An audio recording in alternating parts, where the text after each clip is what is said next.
And the men of Shechem, which were the elders or the leaders, all right, they held on to idol worship. And in them making, I got to go back a little bit, and in them making Abimelech king, let's go back and read it, because it looked like there's no problem. And the men of Shechem gathered together, the elders.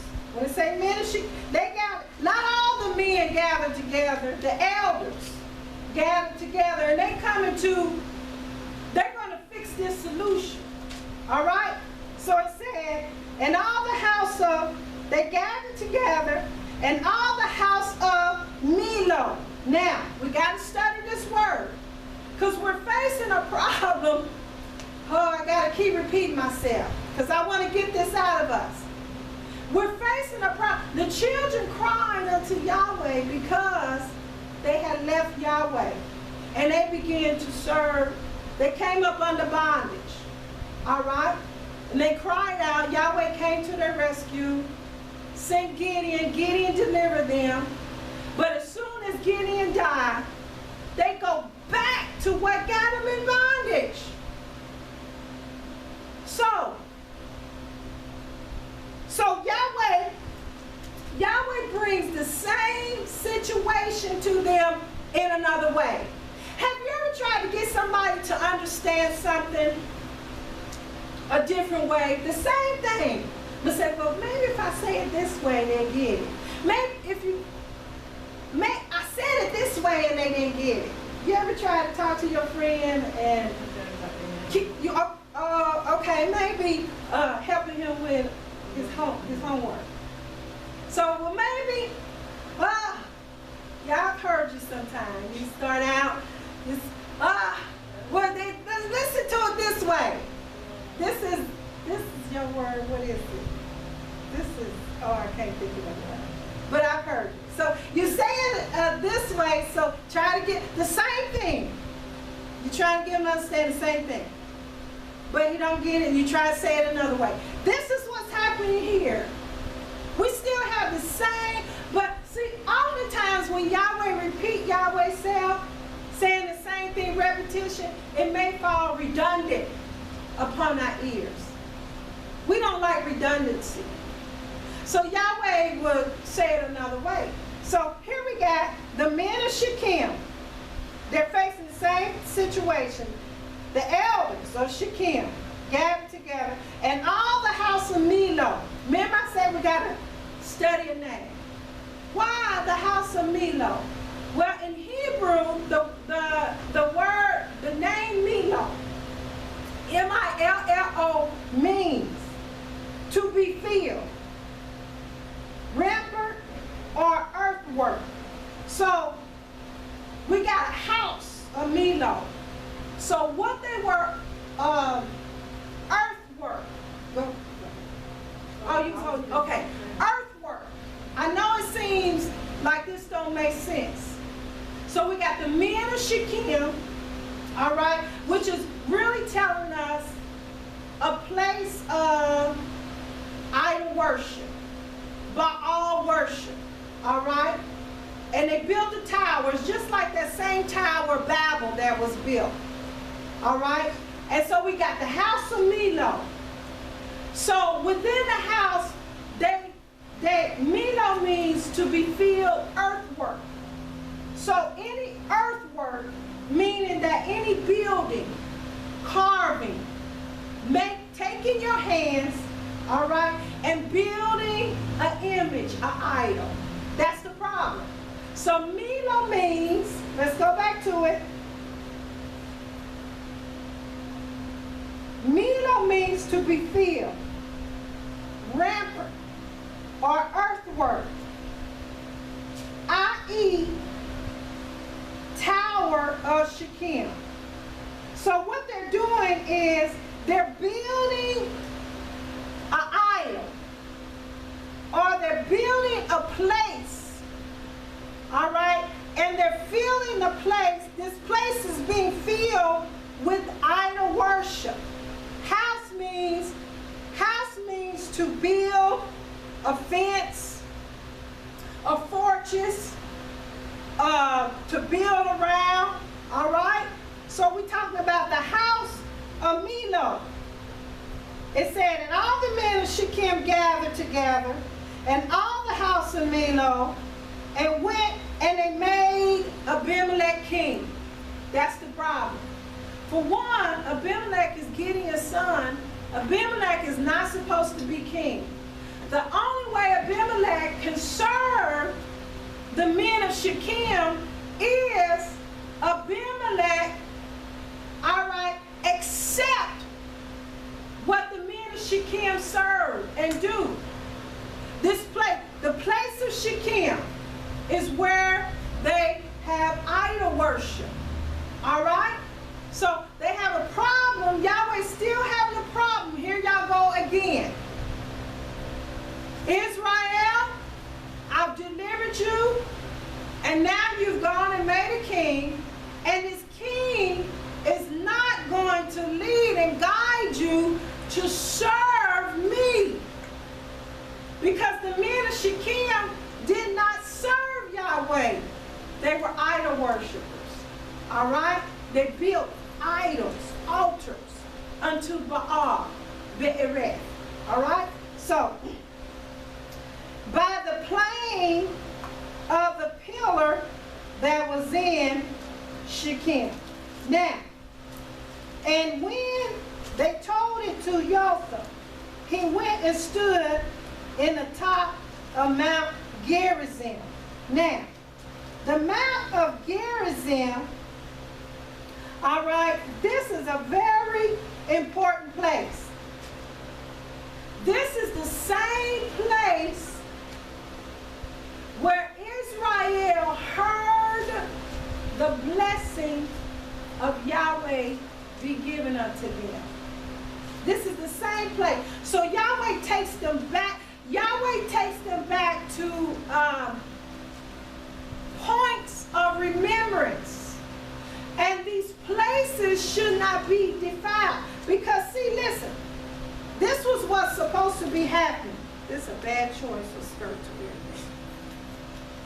As the children of Israel is moving throughout the land, they were supposed to be leaving Yahweh's footprint. And so Yahweh will always have them erect an altar or have an altar. But he would say place stones, rocks. Now these stones could not be carved out. He would just say these are stones that man's hands have not erected an idol. He said just make this a pillar place. All right? But just stones that man have not carved and made into his own image. And so we get to the Mount of Gerizim. They back to the Mount of Gerizim, and the same place that Yahweh, let's go to one, let's go see it. Deuteronomy 11:29. Hold your place in Judges. Deuteronomy 11:29. Because I want to show us the problem. Listen, I'm pretty sure that in this time, listen, I'm pretty sure that Israel was committing other sins. But those sins were not sins of importance at this moment. I'm pretty sure there was adultery, killing, murder, stealing, trespassing, non-forgiveness. I'm pretty sure those things. But they wasn't as important as this issue that Yahweh always had. So, it says, 11:29. Somebody read 11, verse 29. And it shall come to pass, when Yahweh thy Abba hath brought thee in unto the land, whether thou goest to possess it, that thou shalt put the blessing upon Mount Gerizim, and the curse upon the Mount Ebal. All right, so see, way back in Deuteronomy, here in Judges, And we are talking about Gerizim. Gerizim is a very, very important place that they find themselves at again. All right, so let's go back to, it's still some more. Let's see, 27 and 12, Deuteronomy 27 and 12. Let us not, I wrote these down, so let us go to them. Read that, Deuteronomy 27, chapter 27, verse 12. We've only dealt with 2 scriptures. And I started at 2, I've already been in this an hour. 2 scriptures. Okay, read 27 and 12. These shall stand upon Mount Gerizim to bless the people. When ye are come over Jordan, Simeon, and Levi, and Judah, and Issachar. Now what's the CH? What sound is that? Yes. Okay, go back and pronounce that again. Issachar, and Joseph, and Benjamin. Okay, so here's what I want you to do. I want you to go back, and any place you see a J, I want you to pronounce it with a Y sound. Yeah. So go back and read again. These shall stand upon Mount Gerizim to bless the people. When ye are over Jordan, Yes. Simeon and Levi and Judah, Yes. and Uh-huh. Issachar, and Joseph. Okay, pronounce Joseph again. Joseph. Joseph. And pronounce Benjamin. How would you pronounce Benjamin? Benjamin. Yes. All right? And it's the reason why I had you to do that, because in Hebrew, there's no J. It's a Y sound. Okay? Now, go back and where you see Levi, in Hebrew, there's no hard I. All right? It's soft. So it sounds like an E. It sounds like a soft E. So it'd be Levi. It's actually Levi. All right? We say Levi. That I is like ha, I. That Levi. But it's actually, in Hebrew, there's no hard I sound. It's a soft E. Now we have soft E's, we have hard E's. There are some E's that sound like A's. Lay, all right? Like, and then there's some Lee, that's soft, Levi.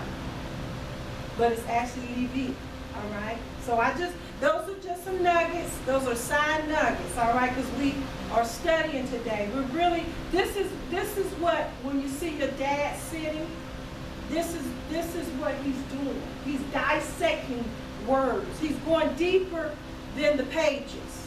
All right? He's going way deeper than what we have on surface. All right? So we had to learn to pronounce Joseph. Not because this tells us to, all right? But because through deep study, we come, there's no J in Hebrew, so how would you pronounce that? Joseph. So when you see us sitting and studying and say, well, are they reading the same thing over? No, they're going into deeper depth. And when you go deeper, you learn more about our Heavenly Father. It's just like you first meet a friend, and first when you just see a friend, and you may say, I would like to get to know her. She seems nice. And so you go over there. First you didn't know anything about her, right? So you go over and say, what's your name? Well, my name is, that's how you first get to know. But then, in order to put nature with their name, you stick around them and you hang around them and you listen to them like words that come out. And so now, how their actions, how they move, how words, all right, you begin to put a nature with the name. So when somebody mentions, at first, if somebody mentioned, what's your friend name? What's a friend name? Well, not, associate. Deasia. All right. So at first, when you didn't know Deasia, if somebody mentioned her, you were like, no, I don't know Deasia. Because you haven't put a name, a face, and a nature with the name. But then one day you met Deasia, and you got to learn Deasia, and you hang around Deasia, and you learn her ways, and you learn how she speaks, you learn what she say and what she do. And so then when somebody begins to speak about Deasia, when they mention her name, you be like, oh, you don't know Deasia.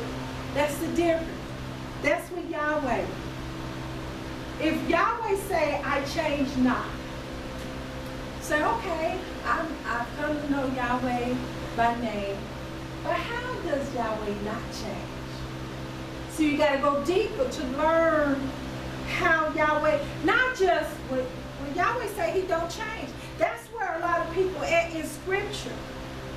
Okay, he don't change, but he don't change in what?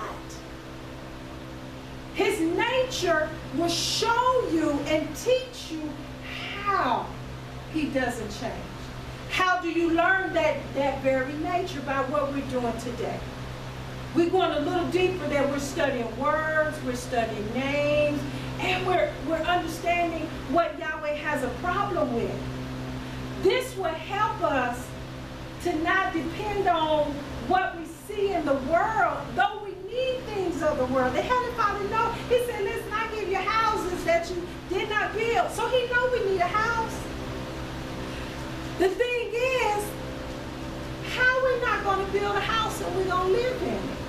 Only Yahweh can show you that portion, that in between, I'm going to give you a house, but you ain't going to build it. There's some in between stuff that if you place yourself in Yahweh, we don't have the knowledge, but learning about sticking close to Yahweh, then he said, I'm going to show you how you're going to live in a house that you don't build.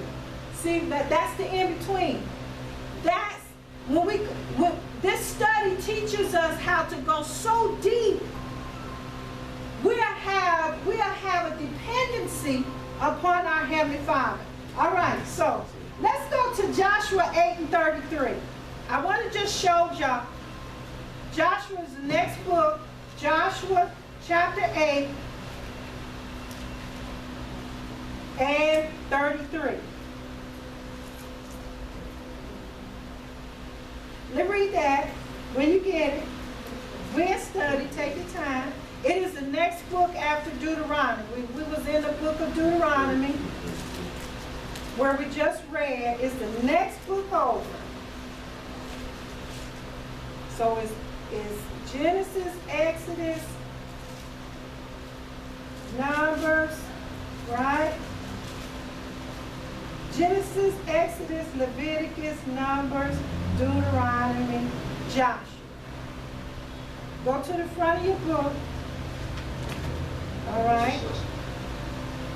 That's all right.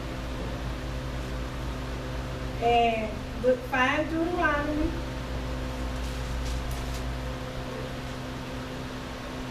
It should be very close to the front of your book. And go to Joshua. It's right after Deuteronomy. Joshua chapter 8.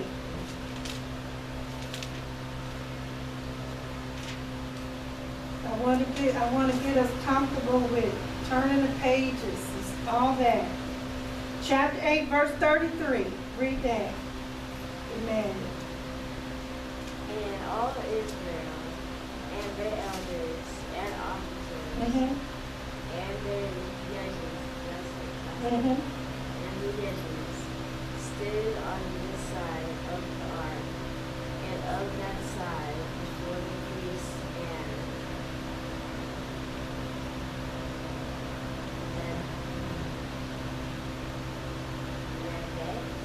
Levites. Which they bear the ark of the covenant of Yahweh, as well the stranger, as he that was born among them. unto them